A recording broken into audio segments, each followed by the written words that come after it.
Hey everyone, welcome back to Tactical Magic. This is Molly Mandelberg, your host, and today we are talking about something that's very important for everyone, but especially for entrepreneurs. And this is something that I have fallen out of being good at and also mastered in many different aspects of my own life. And that is time, how to use our time best, how to not overwhelm ourselves, how to find a place where we actually feel abundant with the time that we have and we use it wisely. And I've got a master on this topic with me today. We're going to pause for just a second. We'll be right back. It's not just about mastering technology. It's not just about brand or messaging. It's not just about making more money. It's about showing up in a big way so your people can find you. This is about bringing your most wild and authentic self into the hustle and grind. Welcome to Tactical Magic, a business strategies podcast for the warrior goddess entrepreneur. Okay, Linsi Brownson is a coach for overwhelmed entrepreneurs who are ready to break the habit of being busy so they can have time for what matters in life. She helps business owners simplify, magnify, and rewire their habits to support wealth and well-being. Linsi is a coach, artist, and host of the Be Brilliant in Your Business podcast, a creative cocktail of pep talks and practical tools for entrepreneurs. Welcome to the show, Linsi. Thank you for having me, Molly. I'm so thrilled to be here. Yes, I'm so thrilled to have you here. And I'd love starting the episodes with just a little bit about how you got into doing what you're doing. I like people to recognize that there is no linear path to success as an entrepreneur and that we all kind of find our way there in different ways. So will you share with us how you got to be doing what you're doing now? Absolutely. And I could not agree more, both anecdotally and also from what I see in my work as well. So as of today, I am a coach, a life and business coach. And I started out way back. So I've been a lifelong creative and pretty much a career-long entrepreneur, which I think speaks exactly to what you're saying, this meandering evolutionary path. I actually started out my career in interior design. I went to school for visual communications initially, which is sort of like branding and marketing, along with physical spaces, like creating storefronts and store windows and that kind of stuff. And I always really loved that, but I've been obsessed with interiors, with homes, since I was a little kid. And so I started to get into my career there, and there were some elements that I really enjoyed. I was living in LA at the time and actually working in the entertainment industry. So I was working as an art director and like set designer for some really like small things that never made it to screen. But it was just such a rat race and so much competition and so much like peacocking. You know that phrase where everybody's just like trying to impress everybody else. And I really did not like that at all. That was not a good fit for my personality. And so I decided that I really wanted to go full into interior design. So I went back to school, got a degree in that, started working in that field. And interiors is still my passion. It's still like I'm such a creative and like spatial person.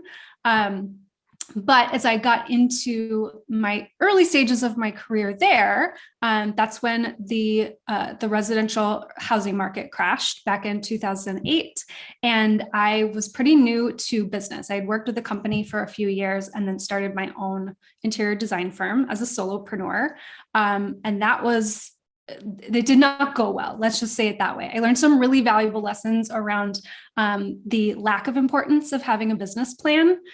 This is one of my very fun stories that I tell clients when it comes up, but I had a 27-page business plan for my very first business that outlined my daily schedule. It had all these projections and numbers, and I just went so in depth on figuring out the right way to do a business.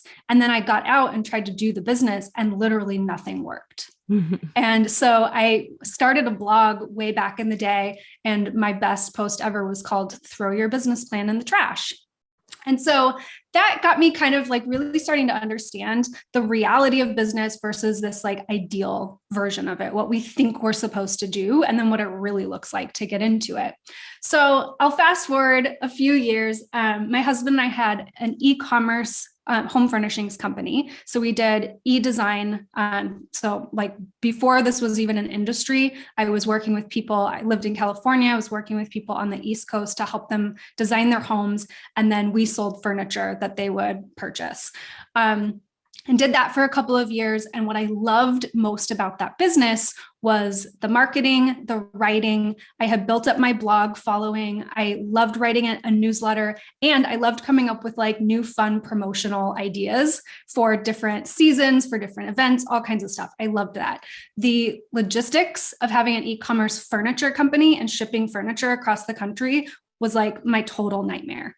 And so after a couple of years of doing that, I decided that was not for me. We closed down that business, but I had people who actually, when I sent out that final newsletter saying, we're not doing this business anymore, I had people actually email me and say, I love the brand that you've created so much. Some of them use that word brand, but I love how you say what you do. Could you help me? I have a small business. Could you help me? Mm-hmm. So that parlayed really organically into consulting. I had no intention of ever going that direction, but I started consulting on branding and web design, product development. There were just a lot of things that were like really needed, and social media. That was a huge thing back then too.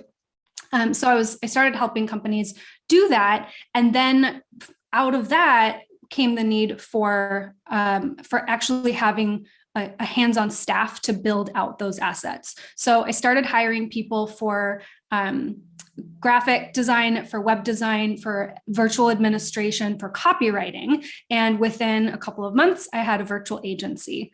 And so that is essentially what I did for about 9 years. So branding, consulting, and then the agency. And that was the company that I built up, Spark Collaborative. That has primarily been my career driving entrepreneurial venture. As I continued to evolve and got more into like working with my own life coaches and working with business coaches and really just tapping into what was the most exciting component for me, which has always been personal growth. It's always been like, how do I optimize me? How do I become happier and more peaceful and more magnetic to the people around me? And so as I got more and more into that, it really started to become clear that the tactical and operational management pieces, though I think I liked that at some level. I really enjoyed having checklists and keeping track of things, and it gave me a sense of control. I realized that like my highest and best self, that was not really aligned for her. And so it was really more about like, that was driven by my ego, and my highest and best self really just wanted to be this like creative sounding board that could help people pull their ideas out and find their own like inner excitement and get enthusiastic about what they're doing again. And so very long way to say that was a really natural transition then for me into starting to coach more and more. And after a few years of doing that, I had kind of removed myself from the operational side of the business and was just doing the coaching. And in 2018, I decided I just didn't want to have that operational business anymore at all. So I sold that and decided to focus 100% on coaching. And that is where I am today. Awesome. And I just want to point out and highlight how, number one, you followed the energy, that you were paying attention to what felt good and to what lit you up and zeroing in on those aspects. And that even continued to evolve. And so for anyone out there listening, it's okay to drop aspects of your business that you don't love. And it's okay to expand the ones that really light you up and that really feed your soul. And then also, because we are going to get to this idea of time and time management and work-life balance, like, wow, you had to seriously master that in order to be as prolific as you've been in the creation process. So I'd love to know more about the distinctions that you've had to make around what you've called time scarcity and time wealth, and how people can start shifting into utilizing that. Yeah. So I love that you use the word master, although I have to admit, applying it to myself feels challenging. Of course. Yes. So yeah, I think there's been a lot of necessary components to dig into and to look at and improve, but also mostly in the letting go of. So like you said, the more you listen to yourself and you start to step into really understanding what does light you up and what you do want to do more of, it felt like this very organic letting go process in order to continue fueling that forward motion, that movement. So as of today, I call myself a mindful productivity coach, and I use the word productivity because it's understood, because I think it's a known idea, and it really does speak to my clients' desire to get more from their time and effort. But in order to get more from your time and effort, I think we need to actually completely break the mold on how we think about productivity and how we approach it. Because conventional productivity, the way that it's talked about, all of the language, it's rooted so much in scarcity. It's a very masculine approach that's all about limitation and deprivation. And like, even when it comes to the topic of time, all of the language that we use comes back to this core belief that there's not enough time. And therefore, everything we do to try to solve that is talking about focus. You need to be efficient. You need to be strategic. You need to automate.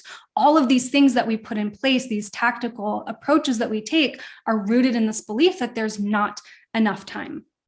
And so my take on this is that, it's a well-intended sentiment, but it really does set us up for failure. Because that presumes that time scarcity is something then that we can solve with tactics. If we just follow the right morning routine, if we batch our time, if we limit our email usage, like if we just do all of the right things, then we'll have control over this limited resource of time. But that is such an impossible expectation to set, because we're human beings with complex lives. And it's even more impossible when we're talking about being small business owners, because we have a very integrated work-life situation. There is no such thing as following a strict schedule and protocol and freeing up your time on the end of that. So what happens is we keep buying into this idea further and further, is that we see ourselves then not having enough time or not getting enough done. And then we try to search out the right system or the right habit to fix it. And then we fall short of implementing the system, or we fall short of maintaining it, and we continue to live in scarcity. So what's the solution? How do we get out of the scarcity and how do we get back into the abundance? Yeah. So as with all scarcity and abundance, the solution begins with changing your mind. So there are 3 areas that I think are really important here. And there's much more to this, but this is sort of our starting place. The first one is really starting to shift your thinking from I don't have enough time to I have all the time I need. And this is all of the work that you do, that you talk about, Molly, all of the shifts that you ask people to make around wealth and personal growth in general. These are the same concepts that we need to start applying specifically to our time. You have all the time you need, and time is a renewable resource. It is not a finite resource. And once you start to kind of play with this idea and use some of your amazing tools, which I have used that work very well, and you start to recalibrate your perception of what you have in terms of time, then you need to consciously value your time. So the way that you spend your time is a reflection of how you value your time. And that is a reflection of how you value yourself. So when you start to uncover what is it that I am spending my time on, what a lot of us will see is that we're spending the majority of our time reacting to the needs of others, whether that's your clients, your family, your team, even the business machine itself, just the to-dos of owning a business. All of that is a reflection of how you value yourself in the world, your reactiveness to those things. Mm. And these are all the things that you think are more important and worthy of your time and energy than you are. Than you or your creative output or your like heart-based projects or or your health and your well-being. Yes. So you want to start to uncover and unearth how you are actually spending your time. So be curious and start to understand, like, what do I do with my time and why am I doing it that way? And start asking yourself the questions of, what do I really need and want? And how can I cultivate that with my time? Yeah. I want to pause you there. I think one of the things that was really fascinating was when the Apple iPhone brought in that, I forget what it's called, but something like a time audit, there you can see how much of your days you're actually spending on your phone in the first place and how much of that time is spent on different apps and things like that. Especially as entrepreneurs, we're supposed to be posting consistently and showing up on social media and responding to emails. And you can see how much time you end up scrolling because it says, you spent 37 minutes on Instagram today. Now, did it take you 37 minutes to post that thing you were going to post? Probably not. So that's really fascinating. But I want to go back to what you said, which I think you skimmed over, and it was really important. And I'm not sure how geeky we can get right now, but let's try. Let's do it. Which is the idea that time is not finite, because everything in this reality says that it is. That time is linear, that there's a moment here and now it's gone, and that we only have so many before we die. And that, I think, just to shift that one perception is a huge fucking deal for most people. Excuse me, French. So tell us a little bit more about how you see that differently. And I want to unpack it with you. Yeah. So it's a challenging one to get out of, because it is one of the most, I would say, time and money are the two topics that we have the most linear scarcity around. It's either you have it or you don't have it. So to make those shifts, you start to use the same tools that you use around money to kind of back that up and understand, like, if this present moment is infinite time, right? If you are actually present in your body in this moment, then this is all the time that you need. You have everything you need in this moment, which is pretty incredible. And I think that, it's hard to even put words to that, because that's an embodied feeling. Right. That's why these practices are so important. Well, also, I think that we could probably tap into examples in everyone's life. Like when you think you're going to be late to something because the map tells you it takes 17 minutes to get there and you've only got 15 minutes, and somehow you time warp and you're there a few minutes early. Like that wasn't just you speeding. That was you manipulating this reality, which is an illusion. Did I say that on there? Yes, I did. That time is expandable and contractible, and that when we use our awareness, we become Neo in the Matrix, and we can slow things down to fit more in, or we can speed things up to like get there. And in that flow state, everybody's hopefully been in that flow state in one time or another in your life. That time is not related to that space. That is a space where time shrinks and contracts and expands, and you lose all sense of it. If you've ever been caught in a book that you just couldn't put down, time does not exist there. You are outside of time when you are inside of that story. And so I feel like that's just like little tidbits of evidence that time might not be as concrete and absolutely true as we think it is. And once you get to there, it's a short leap to adopt that affirmation of I have all the time that I need. And it's almost like saying, I have all the time I need is almost like saying all that stuff that I've made hugely important and that's stressing me out now gets to just be without having the weight that it had before of like the need, the pull, the tug, the desire, the stress. It can just be that will get done when it needs to get done. And right now I'm focusing on this, and it allows you to be present in a different way. So I really love that affirmation. Yeah, those are amazing examples too. Yeah. I like And to I use the also, matrix as often as possible. yeah, no, it's such a perfect visual, and we do all get it. Yeah. I also want to apply that to creativity as well, because that same exact thing that you're saying is what happens when you are in a creative flow state. So I love painting. And like I said, I love decorating and doing things around the house. And time does not exist when you are being in a creative state, when you're making something with your energy. Time disappears. Yeah. It doesn't exist. Absolutely. There's also the experience of meditation. I forget if it's Confucius or if somebody's specific, maybe the Buddha, I don't know. But they said if you think you don't have time to meditate for 30 minutes, meditate for an hour. Yes. And it's like there are states of being that literally expand our perception of time space and of this reality.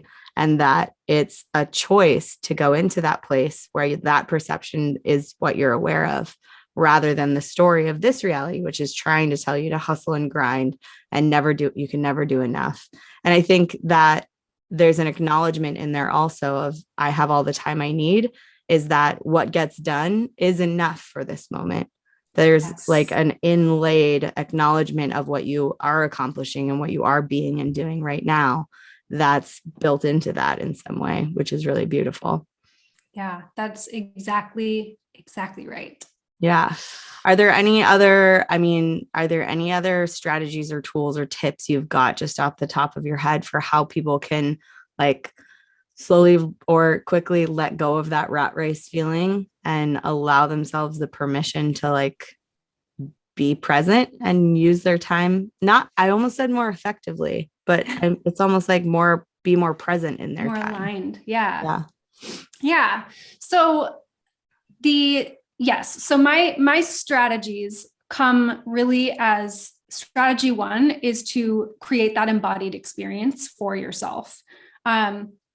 So getting into that way of thinking, having that embodied experience, whether it is through meditation or something creative or being in nature, of I have everything that I need, I have all the time that I need. To then specifically look at your time and how you're spending it. So like you said, do that kind of time audit and do the work. So this is the coaching level work around, why do I do that with my time? Why do I react to email in a certain way? Why do I pick up the phone when it rings, right? So understanding, having that clear understanding of your personal relationship to your time, and then backing yourself away from that and taking this valued approach. What do I value personally in my lifetime, and how do I value myself outside of time and what I accomplish or what I get done? And so that's sort of, I'm reiterating that because that's like really the groundwork. That's the foundational piece in order to put other strategies into place. So creating this understanding for yourself, then it is time to make some high-powered decisions about how you want to spend your time. So when you start making decisions from a place of abundance, it becomes very clear to you what you need to let go of, where you want to collaborate with people, or what you want to start automating. So when we get into like what do I do to get it all done? I am a big fan of creating workflows in a business, creating workflows for your business, having automation, having systems, having people. But in order to do any of that effectively, it's got to come from a place of abundance. I have all the time that I need, and therefore I am generatively moving more and more toward my highest level of creation, toward what lights me up. And any of the things that I do, the activities that I personally take on, the activities that I ask team members to take on, that is all, it must be in alignment with, we all have plenty of time. We all have the time that we need. Does that make sense? Yeah, I love that. Super valuable. And it just is like a constant reminder to ourselves that this reality is saying one thing and we get to believe something else. We get to know what's true for us without succumbing to that reactivity and that story that this reality is telling us, which is time is finite. You can never do enough. And you've got to hustle and grind to get everything done to be worthy of whatever success that you want, which is not true. And what if all those results or goals or targets that you have set for yourself are actually much easier to accomplish when you're not stressed? I think one of the myths is if I don't have that motivating factor, that I won't create. And that's not actually true. It's so much more expansive to create in a space of not being stressed, that if your only motivating factor is there's not enough time and you have to procrastinate until that factor shows up, or that you'll never do enough, and so you have to keep pushing so that you can prove your worth. Those are definitely stories to let go of. And this is a beautiful way to replace them. So what I'm hearing is you help people navigate this stuff. I do. Awesome. So tell us a little bit more about first your podcast, and then also how people can get to work with you. Awesome. Yes. So my podcast is called Be Brilliant in Your Business, and we just hit our 100th episode. So that is a fun milestone to reflect on. And essentially, I have guests on the show. You've been a guest on the show. And I also do solo episodes where I specifically dive into little bits and pieces of becoming this person who is intentional and aware and thinking clearly, and really stepping into this kind of CEO position in the way that you understand your impact in the world. So thinking from that higher level place. So the podcast is a great spot to get little bits and pieces and to start to integrate these ideas into your life. I make it very actionable, and they're usually pretty short. So you have all the time you need. Nice way to bring that back. And are you taking new clients right now? What are your favorite ways to work with people? Yes. So I typically work with people. New clients will come in for about 6 months, and we do sort of a time life rebalance in that amount of time. So we actually work on both your workflow and your life flow, optimizing those areas of your life, and then optimizing your cash flow and starting to figure out what is that next level of your business. Once we have a really clear and sustainable, easy flowing way of operating your business, that is the point where I typically then recommend that people start scaling and thinking about going bigger and doing more. But I never recommend doing more until you have created sufficiency and stability in the business and the life that you have. I love that. And I mean, I can just imagine everyone out there who's already just like considering the idea of time wealth versus time scarcity, that the idea of getting out of that cycle and choosing something different would be so much easier and so much more streamlined when you have support of somebody who's already figured this stuff out and who has the context and the path forward laid out for you to get that kind of help. I think would be hugely supportive for people. So I love that you do that.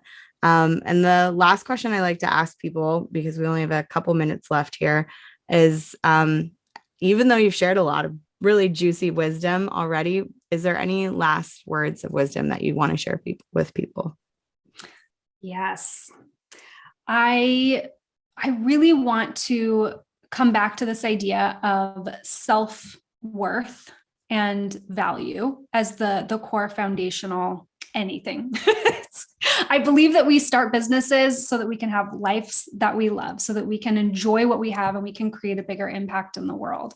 And so my takeaway today, I encourage listeners to really take that moment for yourself and sink back in, do one of your embodied meditations and sink back into a place where you're really in touch with yourself and just ask, like, what is it that I'm here to create in the world, knowing that I have all the time that I need, and just see what comes up for you. It's creating that space to value you and value your contribution, not from a place of doing and what you have or what you can manage, but really from this who you are being and how you want to feel in your day-to-day.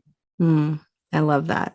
Very good advice. Very good support system. I highly recommend everybody go check out that Be Brilliant in Your Business podcast right now. You're already listening to a podcast on a podcast platform, so you could even follow this episode with an episode of Be Brilliant in Your Business. Make sure to give that a subscribe and, share this episode with a friend if you haven't already.